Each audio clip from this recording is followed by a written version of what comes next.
हिंदू मुसलमान के नाम पर कत्लेआम किया, गोलियां चलाई। यानी पाकिस्तान की मंशा वही है जो आजादी के समय अंग्रेजों की मंशा थी।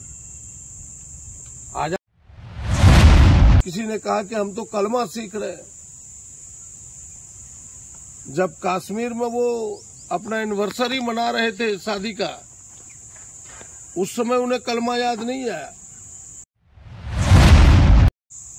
आप सबने देखा होगा कि पहलगाम में जो घटना हुई, आतंकवादियों के द्वारा 26 लोगों की जान ली गई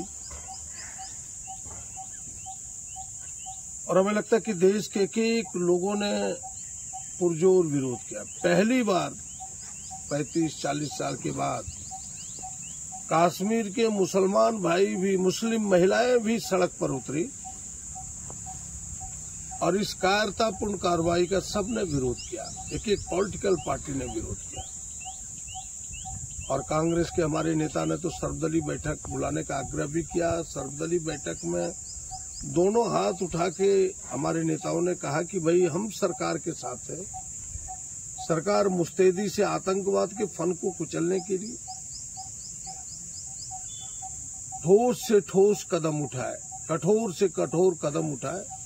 हम सरकार के साथ खड़े रहेंगे। इतना ही नहीं, इसके पीछे जो आका पाकिस्तान है उसको भी माकूल जवाब देने के लिए जो सरकार कदम उठाएगी, कांग्रेस सरकार के साथ खड़ी रहेगी। लेकिन अफसोस इस बात का होता है कि जिसके जिम्मेवारी है इसे संभालने का, दो प्रश्न है उनसे मेरे, सरकार से और सरकारी पार्टी से, भारतीय जनता पार्टी से। आपने देखा होगा कि भाई बातें छन के आई कि आतंकवादियों ने पहली बार हिंदू मुसलमान के नाम पर कत्लेआम किया, गोलियां चलाई। यानी पाकिस्तान की मंशा वही है जो आजादी के समय अंग्रेजों की मंशा थी। आजादी अंग्रेज देना चाहते थे, लेकिन भारत को कमजोर करना चाहते थे अंग्रेज, और हिंदू मुसलमानों का यहां तफरका पैदा किया था उन्होंने। पाकिस्तान सीधे आक्रमण में तो उन्हें पता है कि हम कहीं टिकेंगे नहीं। इस देश को पहले वो कमजोर करना चाहता है। यह देश जो दो मजबूत पिलर पर, हिंदू मुसलमान के पिलर पर खड़ा है, दोनों भाई के कंधों पर जिसकी जिम्मेवारी है, उस दोनों भाई में तफरका पैदा करना चाहता है और यह आतंकवादी घटना उसका एक बड़ा हिस्सा है। इसीलिए इस प्रकार की कार्रवाई उन्होंने दिखा दिखा के किया कि भाई तुम्हें कलमा पढ़ना होगा, तो ताकि एक मैसेज जाए। हम जैसे देशवासियों को अभी चाहिए कि इस देश की एकता को हम मजबूत रखें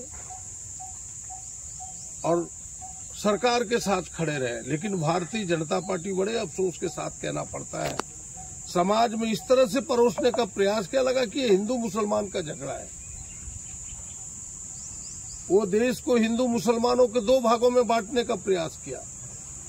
उनके सांसद, उनके नेताओं ने कई तरह की चीजों को परोसा। अपने ट्विटर हैंडल से किसी ने कहा कि हम तो कलमा सीख रहे हैं। जब कश्मीर में वो अपना एनिवर्सरी मना रहे थे शादी का, उस समय उन्हें कलमा याद नहीं आया।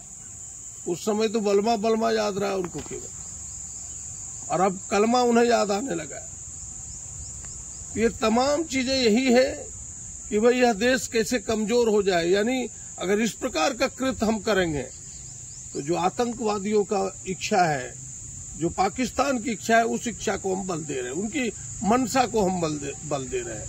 हमें उनके मंसूबे पर पानी फेरना है तो हमें चट्टानी एकता दिखाना होगा, हम सबको एक बन के रहना होगा।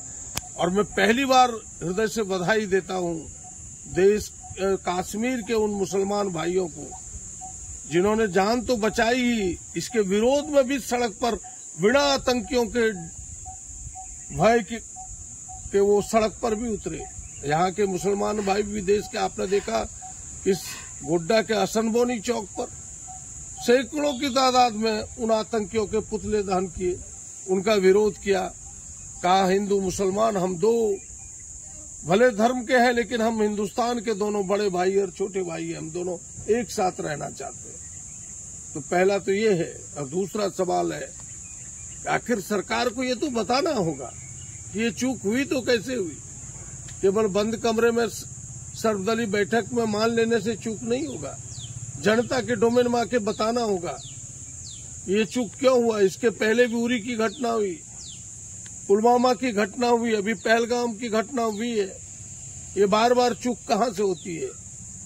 कल तक यही पूछते थे मोदी जी मनमोहन सिंह से कि बताओ, तुम्हारे हाथ में सेना है, तुम्हारे हाथ में इंटेलिजेंस है, तुम्हारे हाथ में बॉर्डर की सेना है, फिर भी घुसपैठी कैसे हथियार लेके घुसता है।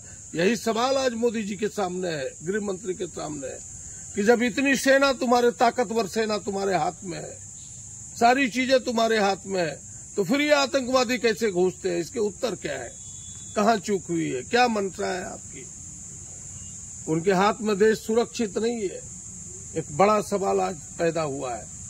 इसीलिए इन तमाम विषयों पर देश की जनता को चिंतन करना होगा, सोचना होगा, और ऐसे लोगों के हाथ में देश की सत्ता देनी होगी जिसके हाथ में देश सुरक्षित हो और देश की एकता और अखंडता सुरक्षित हो। बस मेरा इतना ही आम लोगों से अपील होगा। धन्यवाद।